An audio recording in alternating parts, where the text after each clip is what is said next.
It makes you wonder because even in game one, right, Trundle was open.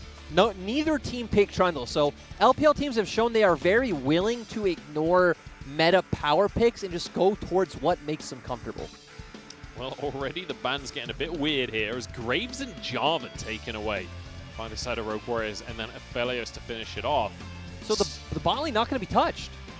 No, well, we've got Ezreal ban, we've got Aphelios ban, same bans as last time. Right. Oh, wow. If Rogue Warriors just picked pretty much the same composition as what Sunic did in game one, I'll give him a medal. I don't have a medal to give him, but I would love to see that. Just take whatever worked in game one for your opponent and just use it against him. Now, I want to see what Suning will go towards. Will they want to just blind pick the Bard? The Syndra, of course, would be the expected first rotation red side pick here. You could also take something like the Thresh if you don't feel like Lei can play that Bard himself. But no, just kind of changing up what each team had.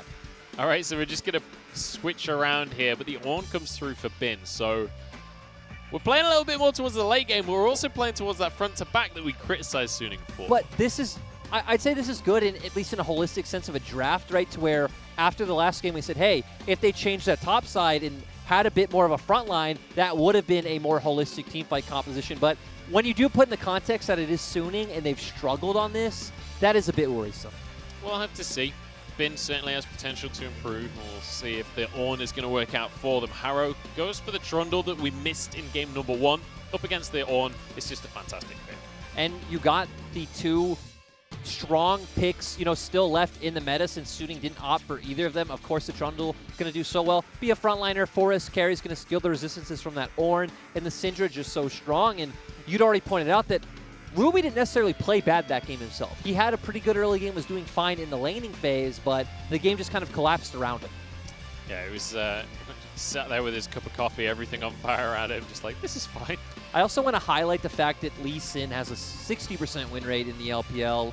When you look at these champions that are more oriented towards laning, early game laning and skirmishing, things like this, they do well here. Also, when you've got players with such insane mechanics that are willing to take risks, are willing to set up plays individually, SofM is definitely a player that ticks those boxes.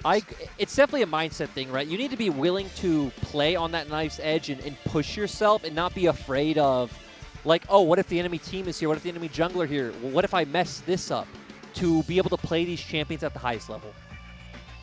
And it's, as you rightly say, 60% win rate so far in the LPL as we move towards the bans. The Wukong taken off the board once again. This time around, Bin already had his top laner, so he's just looking for a good matchup now. Whereas Rogue Warriors, they remove Angel's LeBlanc, so we'll see a different matchup in that mid lane. I'd expect him to go towards the Zoe at this point. They do have a lot of long-range pick on the side of Rogue Warriors, so it could be a bit risky, but when you think about things that are still decent in lane against Syndra that Angel does play, the Zoe is the standout to me. Could see the Zoe coming on through. Mordekaiser was also banned, so removing some of these big team fight threats from Rogue Warriors and Kassadin. I mean, Kassadin was the one, really, for Angel. When you think back to Spring, you think of Angel on Kassadin, so I can understand that being the ban from Rogue Warriors. Yeah, and you do have a couple different options. I was actually just going to point out the Galio if you want to try and play more around huanfeng and put more agency on his role, of course. You also do have a lot of immobile carries on the side of Rogue Warriors, so if you can get in there with that taunt, you can pretty much just guaranteed kill them, but I much prefer to see Angel on a carry-oriented champion rather than this more supportive style. And honestly, looking at the way that this Suning composition is starting to develop, what did we praise them for in game number one? Just jump in on one target. What are we looking at right now? Everybody just jump in on one target. I do want to point out a kind of sad stat that Suning did not pick up a win with Galio in the mid lane in Spring. They played it 3 times, and we're never able to find success with this type of style. He's not going to lock it in. I agree. Don't you guys get excited. It's not going to happen. At least moving over to the side of Rogue Warriors. Once again, we have a pretty good pick composition, a lot of single target damage in CC. You do still have a front line, so if we do get to these mid-game team fights, you will find some power, especially at the 1 and 2 item mark. Ashe with the Blade of the Rune King, Syndra with the Ludens. I'm really disappointed. It's not often that I'm upset that I'm wrong, or it's not often that I'm happy that I'm wrong, but wait, hang on. I fumbled this. I wanted him to pick Fiddlesticks. He didn't. He went for the Nautilus instead. Very disappointing. I'm a big fan of middle sticks, as we'll call it, but moving Galio to support and then putting Fiddlesticks mid, I feel like in this composition wouldn't make sense. But support. Still, Suning have a straight-up front-to-back teamfight composition. They have a bunch of frontliners, tanks with a Kai'Sa in the backline. You do have this kind of pseudo dive composition, right? Everyone is able to just jump in on the backline of Rogue Warriors. If they're able to successfully pull that off, they will find some success. So let's dissect the composition a little bit from Rogue Warriors, because they've still got that Ashe to set things up, but it's not quite the same composition that we saw at Suning in Game 1. No, they've definitely all-ined a lot more on, they have elements for if they need to teamfight, right? They have a Trundle, they have a Sett, so they have some disengage coming from the pillar. They have some engage coming in with Sett ultimate, as well as, long-range tools like Death Sentence, the Scout of the Week. They are able to try to kite out what Suning have drafted. Yeah, the Trundle can be so effective, not just in the teamfights, in the skirmishes. The pillar is a game-changing ability. We saw Carster's Trundle yesterday. Some of the pillars he was doing during the teamfights were just mind-blowing. We'll see if Haro can resemble that somewhat. We asked if Haro was going to bring some AP into the jungle. The answer is no. He's sticking to what is standard here with the Trundle versus Lee Sin matchup. But we're going to head into game number 2, ladies and gentlemen, as Suning are feeling good off the back of a win in game number 1, and Rogue Warriors potentially grasping at straws here. And with the Ashe on their side this time around, we'll see if they're the ones to find the picks. I want to see how aggressive Haro goes to this early game, because early on is really when Trundle bullies out the Lee Sin, especially when you have Sett up against Ornn as well as Syndra up against Galio. You will have some pryos to play around. I'm going to see Rogue Warriors moving in to get some vision here. Just going to ward the blue buff and then back away. Suning stacking in this mid-brush. We could see a fight on our hands. SwordArt is here. Everybody's arriving. Holder, the first one to step in. He's taunted, as is Haro. And Suning, they're going to be happy with that one. Take a kill, walk away. I'm not sure if we're going to get to see Rogue Warriors play any League of Legends this game. Well, they're playing League of Legends right now, Lyric. We've had this conversation before. But, well, I mean, honestly, if you're Suning, this is great, right? If you could pick anyone on this team to give your first kill to, I'd pick the Lee Sin every single time. I'd probably pick the Kai'Sa, actually, just with how the comp is going to turn out as the game. I mean, that 300 gold is... Hang on. Haro? Okay, shenanigans are afoot. SofM's in trouble. Flash forward from Holder! Rogue Warriors, they're going to play some League of Legends, my friend. Trundle does well into Lee Sin. We talked about the Sett and Ornn and Syndra into Galio. Of course, the individual lane matchups themselves didn't mean too much in this instance, but just a much stronger level 1 coming out from Rogue Warriors. And I was actually going to point out that it's disappointing that SofM got the first blood, but it doesn't actually change the dynamic of how Rogue Warriors are going to play out this early game. Yeah, I can understand that. I'm just excited that Rogue Warriors didn't just accept their fate on that one, realizing SofM, while he got the kill, it was way too late for him to recall. This is the beauty of Haro, because Haro is not going to just accept his fate. Haro is going to go in your face, look for these fights, and try to create as much chaos as possible, get a ton of kills and snowball this game, 25-30 minute win. Which is really important when you look at the carries that they've got. They've gone for this Ashe, they've gone for the Syndra once again, so it's going to be all about getting the snowball and spiking really hard off of 1 and 2 items. Right now we're seeing the mid lane matchup. Early on, definitely Syndra favored. When you pick things like Galio in the mid lane, you're a lot more of a neutralizing champion, right? You're just trying to clear the waves with your Winds of War and your passive, get to that level 6 point where you can get out of lane and find picks around the map, but you also set up for ganks very good with your W. Certainly do. He's going to try and do exactly that, but SofM was spotted out, so he's going to be able to walk away. Ruby going to play this one safe on the Syndra. And obviously Syndra, Ruby gets to do anything during this laning phase, as could have a bit of trouble in the top side. Worth mentioning as well, Holder playing this Sett, we've pretty much exclusively seen Sett in the support role this split when it comes to the LPL. We've seen very little top lane Sett. Yeah, we haven't seen it almost at all, and doing very well in this matchup. Of course, it is Sett favored. We'll have a fine time going up against the Ornn. He already did push in the wave, so it is bouncing back. Nice little hook from Lei there, but Cleanse going to be used by huanfeng. Holder You're saying he's favored in this matchup. Bin's doing a pretty good job, though. But he was looking for the extended trade where he would end up winning out, of course, with his passive as well as his haymaker. But good job from Bin to disengage.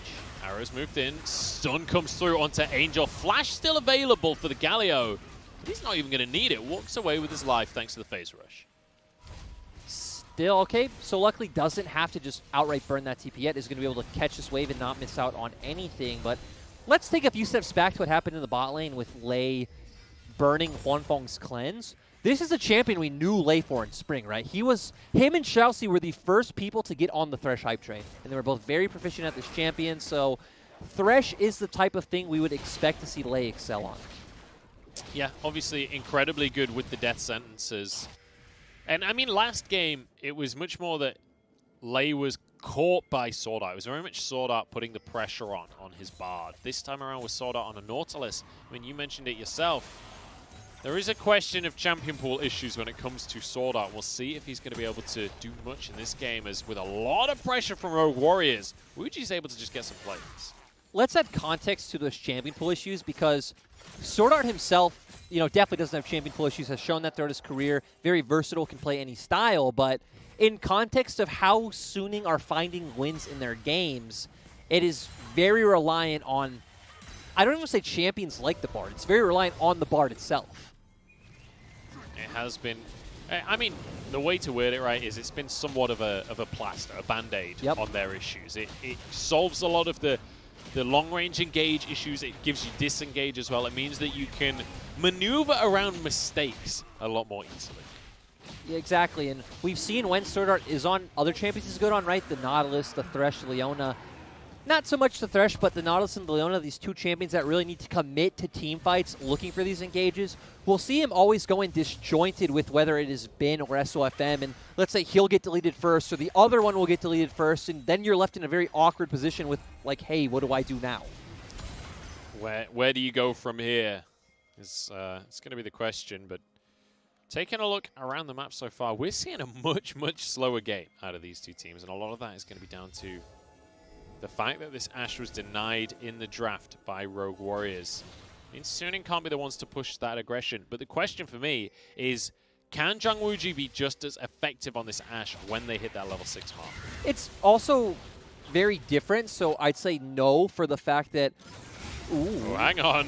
SwordArt's found a pick, and huanfeng has damage, but they dodge the death sentence and back away. They decide they don't really want to commit. So going back, last game's drafts, the Ashe really supplemented the fact that it did have this hyper-aggressive topside with the Renekton, Jarvan, and LeBlanc. This time around, Rogue Warriors draft isn't as, relentless and bloodthirsting. Yeah, not as cohesively just go in and dive. However, Suning have decided that it's about time that they go in and dive. Lei and ZWuJi in a whole bunch of trouble. Ruby has arrived, though. Death Sentence not quite going to connect. Nice dodges here from Angel, but he's still going to have to go in on this one. And has to flash away to safety, barely surviving. Safeguard to keep him alive. And Suning, they try and put some pressure on, but it's all just going to be neutralized. And that's a really good read coming out from Rogue Warriors, covering that dive so well. And Suning not going to find anything. Holder building up an advantage in the top side as well. Yeah, so far so good for the side of Rogue Warriors, being able to deny a lot of that pressure, as you rightly say. Holder winning out in that top side. Lei trying to find more picks here as Haro moved into the bottom side, but not going to be able to get onto huanfeng, and it means that they've decided this isn't really the play. After pushing out this bot lane, I wonder if Rogue Warriors are going to go for the swap towards Herald. They have a winning top laner. They just got the push, but Suning right now are posturing, saying, hey, you're not leaving this lane just yet. And they themselves are actually going to look for the priority recall.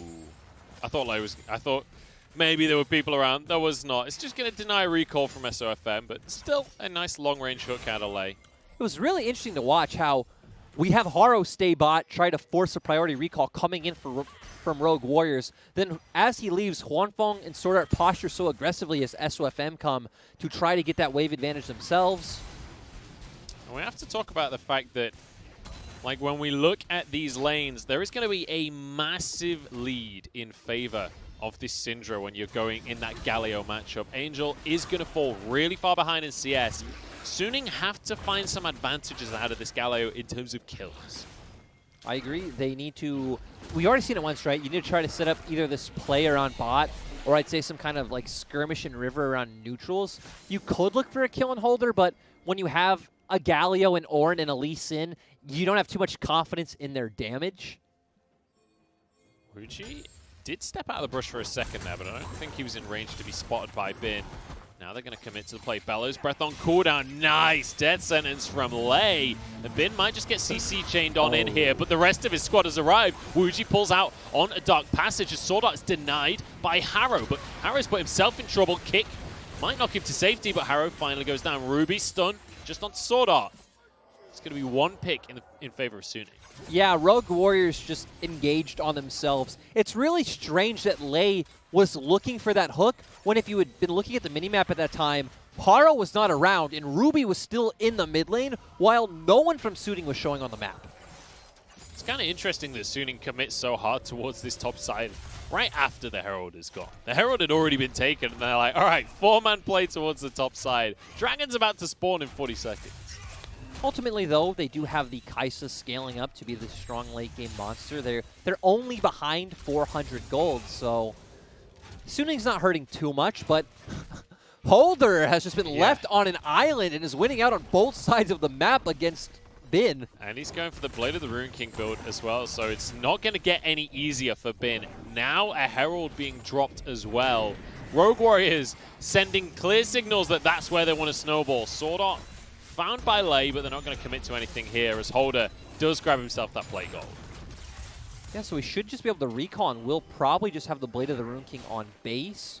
He also does have TP to get to this dragon if Rogue Warriors want to be the ones to force it.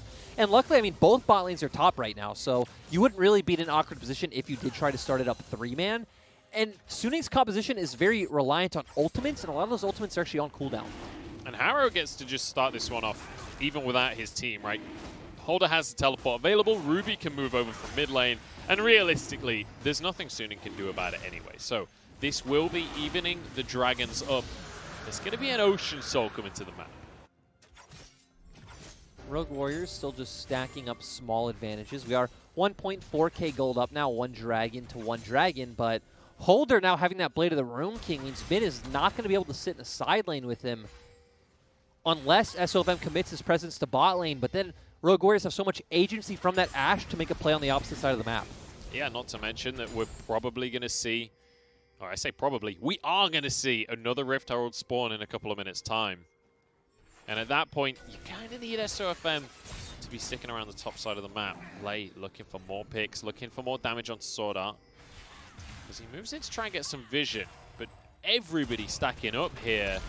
Herald isn't available right now, but Haro goes in anyway, and SofM pulled in. Safeguard pulls him out again as he goes straight onto Haro himself, but he doesn't have the damage. Rogue Warriors looking coordinated here. Yeah, just great play coming out from them, kind of posturing for this fight, pulling Suning in, then good Enchanted Crystal Arrow coming out from ZWuJi. And so my big question, Eric, is why? Why are both of our teams posturing around this blue buff for a full 4v4? Because there's no Herald, there's no Dragon. Like, what was the goal from Suning here? I don't think there was a goal, honestly, much. Like, your big play from Suning, right, should be abusing your global out from the Galio. So you want Ruby to show on a wave, and then SofM go towards that side lane, try to make a play onto ZWuJi, have Angel follow up, secure the kill. But Ruby had already moved, so all of Rogue Warriors was already there.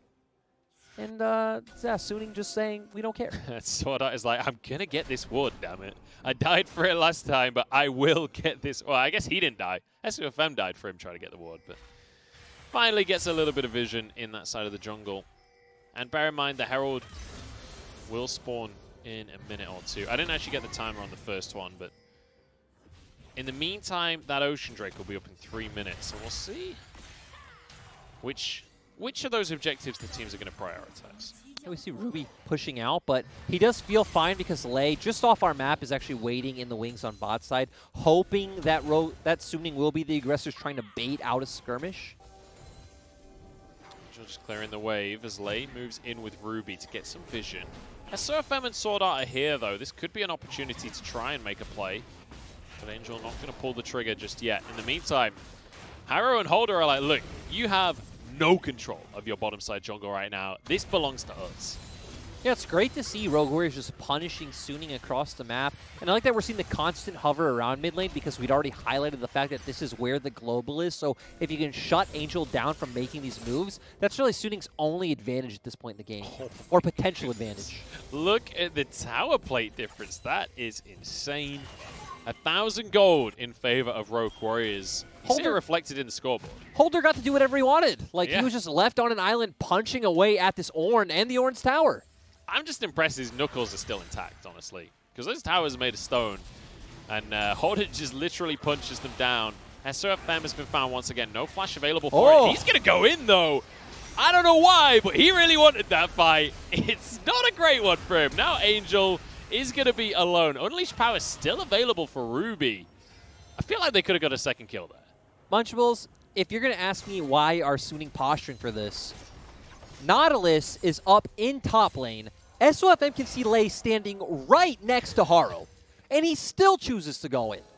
There is no explanation. Questionable decision-making there. Lee Syndrome, perhaps. Lei has been found. Huanfeng should be able to finish this kill off, and in comes the Galio as well. Lei will go down, and Huanfeng finally gets a bit of gold for himself. Haro collapsing, though. Holder is here as well, and Holder is huge. Angel's there, and SwordArt's trying to tank for everyone, but down goes the mid laner. And Rogue Warriors are already winning this one out. They're looking dominant in these fights. Yeah, and Suning just pushing a bit too far, but we saw how the composition's supposed to work, right? Playing around your kill threat in a side, Nautilus going for the hook, Angel easily able to follow up. And look, I'm sorry, go on. I'll say then just pushing for a bit too much.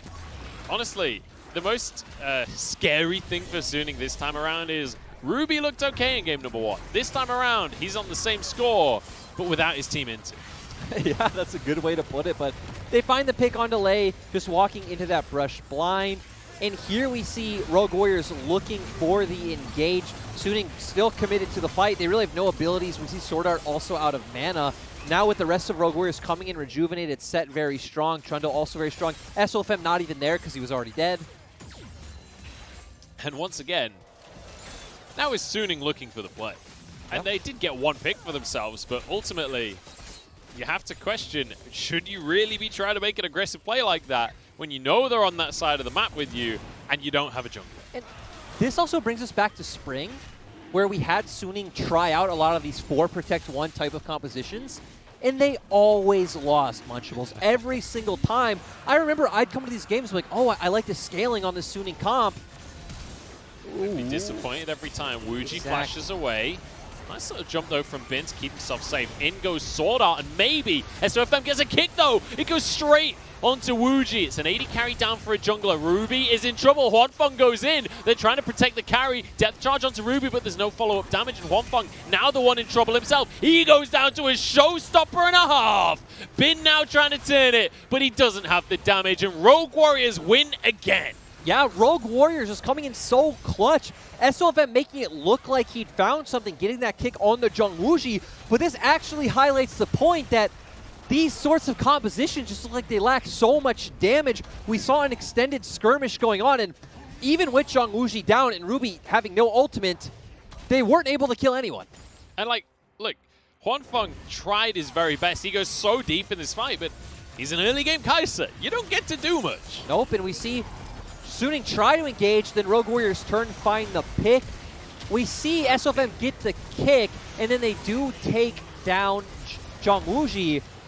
I actually didn't get to see who Ruby used his ultimate on, but the fight extends. They're dealing no damage to anyone. Haro just gets to walk forward unfazed, continuously auto-attack. Holder is so strong at this point.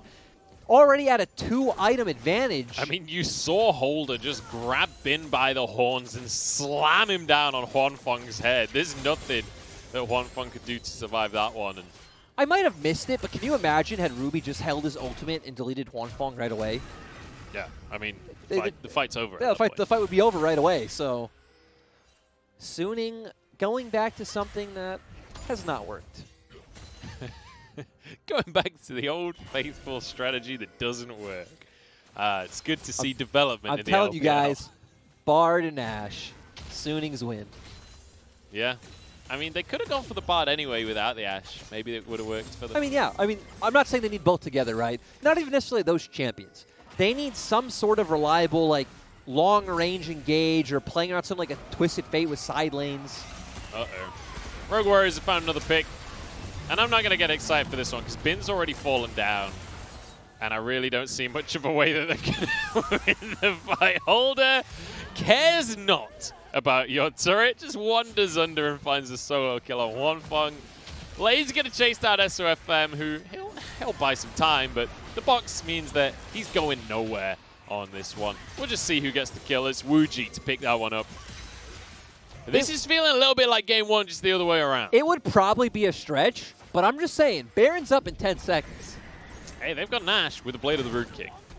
It's possible. In the meantime, Haro is looking for a tower in the mid lane. Angel and SwordArt are here, though, to answer. Yeah, so they do secure 2 turrets, but of course, as I said, the Baron was just a stretch. Would have been interesting to see them go. That would be a very LPL-esque play, right? I would have loved to see it. Yeah, me as well, but not going for it. Still going to find a bunch of kills, a bunch of turrets, and like you said, this game just feels like the absolute reverse of game one. Maybe Ashe is the pick. Maybe Ashe is suddenly, when all other AD carries are banned out, she's 5th on the tier list right now. So long as the other 4 AD carries are banned, she's the best champion in the game. She's been involved in 4 of 11 kills. Hey, I'm just saying, man. So you're saying she has like a moral support, Yeah, like it's passive like aura? It's like that an emotional thing, you know? Because she's the war leader, right? She's the war mother. I don't know if you've ever played Ashe. She doesn't stop talking about it. Oh my god, I don't care about your war in the Freljord. I just want to shoot my arrows. You know, it could be something along those lines, right? You have an Ashe, like, hey, we have an enchanted crystal arrow. Let's play more confident and aggressive. And you don't actually need the Ashe herself to do anything. Yeah, you just need the morale boost that is her ultimate. It's got like a hidden passive. It's kind of like, hang on. Blade's in trouble here. No, he's not. They're not going to do anything. They're flashing under the tower instead. The arrow went wide. The confidence was not enough from the ultimate. And now, oh no, Suning have gone too far. This is all going wrong. I thought this was it, but huanfeng's going to fall. Bin is going to go down as well. It looks so good for a second there, Lyric, but nah, Rogue Warriors have got this. I like the complete 180. You're building up Suning. I'm getting hyped with him. I'm like, oh yeah, Suning going in, diving everyone. And it's like, okay, they go too far. And again, they're completely reliant on huanfeng. We've seen Galio do a lot of damage before, but typically it was like Teacher Maul snowballing in 10 minutes of the game. This Galio is 1, 2, and 4. Not the same. Well, you did say that you wanted to see Rogue Warriors go for the Baron. And they are going to go for the Baron now. SofM is over the wall. He can go for it. Oh, no. The TP. Rogue Warriors back away. Good respect for Rogue Warriors. Honestly, I was just expecting a scrap. I didn't, just for the fact that you are going against the Lee Sin, does have the execute on his Q, so it would be risky. But let's see what happened here. So Angel flashing in, getting the taunt. They killed ZWuJi, but then they go in so far in between Rogue Warriors' turrets, and Rogue Warriors say, hey, guess what? ZWuJi's not the Fed member of our team. It's our Sett, our Trundle, and our Syndra. So they feel fine to just opt into the fight, find picks for themselves. ZWuJi isn't the Fed member of our team. It's the entire rest of the team that's really fed. Yeah, and I feel like this was like a moment of like almost identity crisis here for Suning, because they're aware that they're really, really far behind, but they were like, here's the strategy. We dive the tier 2. We just pretend we're really far ahead, and maybe it'll just turn out like we are. And Rogue Warriors are going to bait this fight. Call of the Forge God is not up, so that's going to be a massive ultimate that we don't have. This might just go down before we even get a fight, honestly. Voidseeker goes in, 4,000 on the Baron. Blaze here to try and zone people away. SofM's arrived though, and he could be able to steal this one. Holder taking a good chunk of damage. Haymaker onto the front line here. SwordArt having to back away. His Stoneplate already procced, but he survives. Holder flashes to safety. Knock up onto the team, and maybe Suning are turning things around. I can't believe my eyes right now as Haro jumped on by huanfeng, who's decided to pop off with a triple. Yeah, great fight. Oh, we're not done, because SofM gets another. Suning are going to get the Baron. And Rogue Warriors are the ones trying to bait out that fight. I was keeping my eyes on Holder to see if he could get anything done to huanfeng, but not able to get there. Instead, focused on killing Bin and SwordArt. Of course, then ulting Bin kind of to the side, which gave the rest of Suning's tanks the ability to just walk forward and kill Rogue Warriors carries. And Bin was like, ah, ha, ha, I've hit level 13, which means I'm completely invincible with my Sunfire Cape. And honestly, it just felt like Rogue Warriors didn't do enough damage, which is the opposite of what we've seen for the rest of the game. Let's keep our eyes on Ruby and ZWuJi. We see Holder get pulled in. He's dealing with the side. Ruby's not hitting anyone as of right now. Moving to the side? Yeah, no, you just look at Ruby. He didn't hit any of his Qs, not able to land anything on huanfeng. Yeah, didn't ult, went down before he ulted. Was trying to build up his amount of spheres before he did, but... The thing is, right, I get, you Q on the floor as Syndra to get spheres, right? I understand that concept. But when you're in a team fight, yeah, no, I agree. Surely queuing on an enemy is slightly more optimal than just queuing the floor. Yeah, and his Scat of the Week didn't hit anyone. Well, Angel's spamming some emotes in the mid lane there, and this is going to be a tower going down. And Suning have suddenly closed the gold gap in a major way. They're only 3,000 behind now. They were looking towards 10,000 behind earlier. Wait, no, they weren't. Level 1, you said, hey, getting this first blood feels great on Lee Sin. I disagreed. I said the Kai'Sa. And now look at this Kai'Sa Munchables. Look at this 5-3. It was all because of that kill on Lee Sin. It set him up for success. If he hadn't had the gold to finish his boots, he couldn't have got in that fight. He got that kill to have this false confidence, make Rogue Warriors think he's going to make these plays, die over and over again. League of Legends is a very emotional game. The reason you pick Ashe is for the morale boost of the ultimate. The reason you give SofM the first kill is so that he's confident in a fight 25 minutes later when you're 5,000 gold down. I like it. I like it. We live in a world of logic here in the LPL, and it's beautiful. Moving on to how teams should use this Baron. I like what Suning are doing. They're not playing all... Shifting gears back to reality for a second. Munchables. Tell me about Baron. I want to hear more about your Lee Sin getting a first blood logic. There is none. That's the secret. There is no logic. Point is... No. Well, no, go on. Suning are doing a good job of not playing out the whole map. Their composition is a lot more about being around as a 5-man unit, right? You still do have this singular threat in huanfeng and then a bunch of meat shields, so... Hang on, we've got a fight. No, we don't.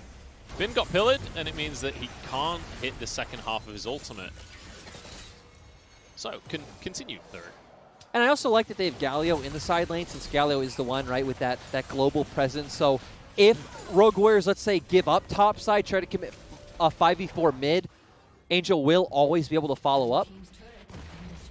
The turret going on down. And that is going to be just 1,000 gold between the two teams. Another Ocean Drake spawning in 30 seconds. And let's just revisit what we said right at the start, right? This is a singular threat comp out of Suning. That singular threat is huanfeng on the Kai'Sa. Well, Kai'Sa's hit 3 items. And we all know what happens when Kai'Sa hits 3 items. Another BF sword just picked up as well. huanfeng is getting terrifying. Yeah, he's at a very big point, so he does enough now to be that sole damage dealer for his team. And, you know, Angel and SofM will offer a bit, but as long as they're peeling, and we saw like the last team fight, to me, as long as Ruby and Holder are kind of kept at bay, those are the two big things for Suning. This could be a big decider right now as do you see both teams posturing to go for a fight. Ruby also has the Liandry, so that will be really massive in these team fights against this beefy front line. What do you make of the build from Ruby here, going with the Spellbinder GLP Liandries?